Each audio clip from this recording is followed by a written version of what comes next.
Gerbang Rajah Kalacakra ditakuti pejabat tinggi, karena rakus kekuasaan. Presiden Joko Widodo batal salat Jumat di Kudus sesuai random acara yang beredar. Dari Demak, Jokowi langsung ke Lanumat Ahmad Yani Semarang dan kembali ke Jakarta. Namun belum diketahui alasan Jokowi batal ke Kudus. Di Kudus selama ini berkembang mitos siapa saja atau mereka para pejabat yang masuk ke dalam kompleks Masjid Menara dan Makam Sunan Kudus. Pejabat yang tak amanah bakal kehilangan kekuasaannya jika berani melewati gerbang utama. Adalah Rajah Kalacakra yang menyebabkan mitos itu berkembang sampai saat ini. Dilansir tribunjateng.com, pihak Yayasan Masjid, Menara, dan Makam Sunan Kudus YM3SK memastikan, sangat jarang ada pejabat baik daerah maupun skala nasional saat bertandang ke Masjid Al-Aqsa atau Masjid Menara dan Makam Sunan Kudus, melewati gerbang depan. Pengurus YM3SK, Abdul Jalil mengatakan,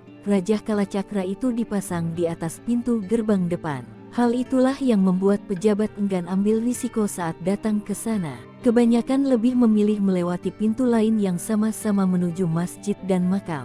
Banyak pejabat yang datang lewat pintu samping, kata Abdul Jalil, Jumat tanggal 15 Maret tahun 2019.